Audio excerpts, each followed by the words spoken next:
जय हिंद दोस्तों, Edu GS world में आपका स्वागत है। भारतीय संविधान की इस श्रृंखला में हम भारतीय संविधान के अनुसूचियों को देखेंगे। तो भारतीय संविधान के जो प्रथम अनुसूची है उसमें जो है भारतीय राज्यों के संघ के बारे में चर्चा है कि भारत में 28 राज्य और 8 केंद्र शासित प्रदेश होंगे। 69वां संविधान संशोधन के द्वारा दिल्ली को राष्ट्रीय राजधानी क्षेत्र का दर्जा मिला। दूसरी अनुसूची में है कि राज्य व्यवस्था के विभिन्न पदाधिकारियों जैसे राष्ट्रपति, राज्यपाल, लोकसभा के सभापति, उपसभापति आदि के बारे में वेतन, भत्ते और पेंशन के बारे में चर्चा है। तृतीय अनुसूची में जो है बताया गया है कि विभिन्न पदाधिकारियों जैसे राष्ट्रपति, राज्यपाल, सभापति आदि के पद ग्रहण के समय जो शपथ लेते हैं उसके बारे में जिक्र है। उसी प्रकार चौथी अनुसूची में विभिन्न राज्यों के केंद्र शासित प्रदेशों के राज्यसभा में प्रतिनिधित्व के बारे में विवरण है। पांचवी अनुसूची में विभिन्न अनुसूचित क्षेत्रों के जनजाति के प्रशासन संबंधी चर्चा है। छठी अनुसूची में असम, मेघालय, त्रिपुरा, मिजोरम राज्यों के जनजाति क्षेत्रों के प्रशासन संबंधी चर्चा है। उसी प्रकार सातवीं अनुसूची में केंद्र राज्यों के बीच शक्तियों का बंटवारा के बारे में चर्चा है, जिसके अनुसार संघ सूची, राज्य सूची और संपत्ति सूची बनाया गया है। और सातवीं अनुसूची में ही सरकारों द्वारा कर और शुल्क लगाने के अधिकारों की भी चर्चा है।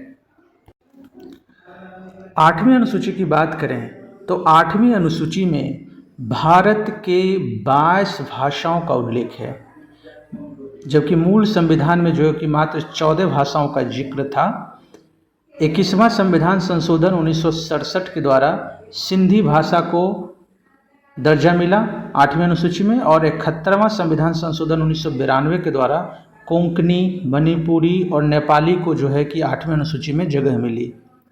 फिर 92वां संविधान संशोधन 2003 के द्वारा जो है कि मैथिली, संथाली, डोगरी को जो है कि 8वीं अनुसूची में शामिल किया गया। और अब है 9वीं अनुसूची।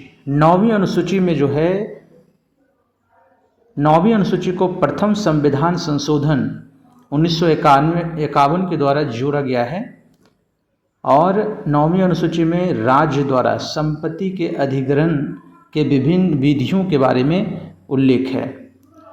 अब तक यह मान्यता थी कि 9वीं अनुसूची में 9वीं अनुसूची में जो भी विषय डाले गए हैं उसकी न्यायिक समीक्षा नहीं की जा सकती है, अर्थात उसे कोर्ट में चुनौती नहीं दी जा सकती है। परंतु 2007 में सुप्रीम कोर्ट के एक निर्णय द्वारा यह कहा गया है कि मौलिक अधिकार 9वीं अनुसूची के विषय को भी जो है कि न्यायालय में चुनौती दी जा सकती है, उसकी न्यायिक समीक्षा की जा सकती है अगर मूल अधिकार और मूल ढांचे का उल्लंघन हुआ हो तो। फिर है 10वीं अनुसूची। 10वीं अनुसूची जो है कि 52वां संविधान संशोधन 1985 के द्वारा जोड़ा गया है, और इसके द्वारा जो है कि दल बदल विरोधी जो कानून है उसका प्रावधान किया गया है। फिर 11वीं अनुसूची है। 11वीं अनुसूची जो है 73वां संविधान संशोधन 1993 द्वारा जोड़ा गया है, और 11वीं अनुसूची में प्रावधान किया गया है पंचायती राज के कार्य हेतु जो है कि 29 विषयों का।